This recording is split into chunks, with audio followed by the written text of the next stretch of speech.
बुज़ुर्गों, माओ, भाइयों, बहनों और दोस्तों, अस्सलामु अलैकुम वरहमतुल्लाहि वबरकातुहू। उम्मीद है कि आप तमाम अल्लाह के फ़ज़ल व करम से बख़ैर तो आफ़ियत होंगे। आज मैं चंद बातें जो मैंने किताबों में पढ़ी हैं और उलमाए किराम से सुनी हैं, उन्हें आपके सामने रखना चाहता हूँ। लोग हमेशा सवाल करते हैं और कहते भी हैं कि हम कुरान व अहादीस पर चलने के बजाय क्यों इस फ़िरक़े में या उस फ़िरक़े में रहते हैं, इसकी ज़रूरत नहीं है।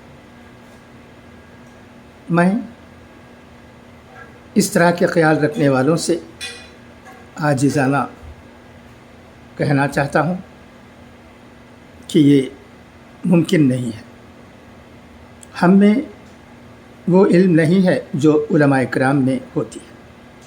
उलमाए किराम यूं ही नहीं बन जाते हैं, उन्हें तालीम हासिल करनी पड़ती है।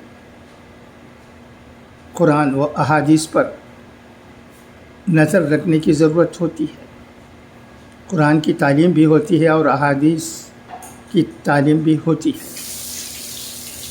मुफ्ती कोई यूं ही नहीं बन जाता, उन्हें एक दरसगाह में, दारुल उलूम देवबंद, नदवतुल उलमा लखनऊ जैसी दरसगाहों से तालीम हासिल करने की ज़रूरत होती है। उसके बाद कहीं वो मुफ्ती बनते हैं। हमें उनकी पढ़ाई की दाद देने की ज़रूरत है, उनकी बातों पर गौर करने की ज़रूरत है। अब क्यों हम मसलकों में रहते हैं, कुरान व हदीस में ही नहीं जाते, ऐसा कहना गलत है। अगर हम एक मसलक को अपनाए बगैर कुरान व हदीस की बातें करते रहें और कुछ न पढ़ते लिखते रहें तो हम तसल्ली की ज़िंदगी बसर नहीं कर सकते। मिसाल के तौर पर आप हमारे पड़ोसी मुल्क पाकिस्तान की बातें सुनिए। वहाँ उलमाए किराम क्या क्या बोलते हैं वो सुनिए। मिसाल के तौर पर मैं ये एक वीडियो आपको इस वीडियो के ज़रिए अटैच करके भेज रहा हूँ। उसमें नमाज में, जुमे की नमाज में कितनी रकातें होनी चाहिए, ये सवाल है। इस पर उलमाए किराम मुख्तलिफ़ मसालिक से ताल्लुक़ रखने वाले क्या कहते हैं, उन्हें सुनिएगा। इस तरह की बातों में हम उलझ कर रह जाएं तो हमारा बेड़ा गर्क हो जाएगा। हम तसल्ली की ज़िंदगी बसर नहीं कर सकते। एक आदमी को सबसे बढ़कर तसल्ली चाहिए, उसे नमाज में भी खुश व कुनूत चाहिए। खुश व कुनूत के बगैर एक अच्छी ज़िंदगी बसर नहीं की जा सकती। मिसाल के तौर पर आम्बूर में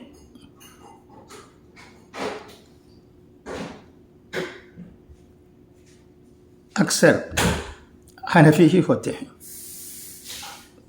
आम्बूर की तमाम मसाजिदों में हनफी तरीक़े से ही नमाज होती है। किसी को कोई शक व शुबहा की गुंजाइश नहीं होती,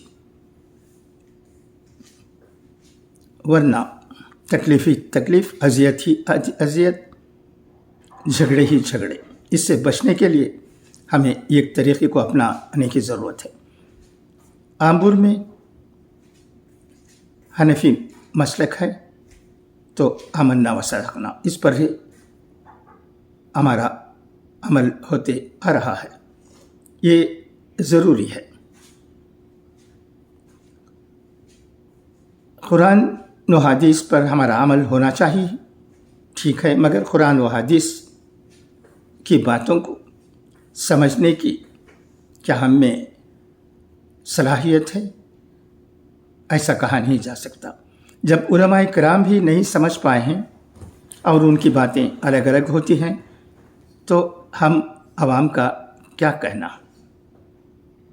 تو اس طرح ہو سکتا ہے کہ آپ کو میرے خیال سے اتفاق نہ ہو، یہ اور بات ہے، ایسا ہو بھی سکتا ہے، ہونا بھی چاہیے، اس پر میں کچھ نہیں کہنا چاہتا، مگر میں یہ کہنا چاہتا ہوں کہ آدمی کو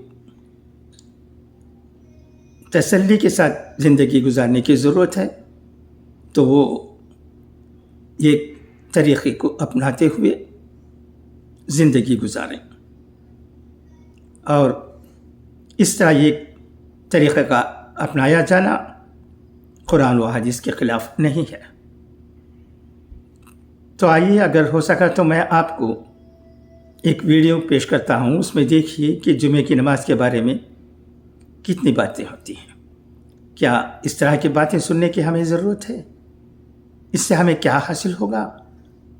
سوچیے گا۔ اچھا، تو اب اجازت، خدا حافظ، فی امان اللہ۔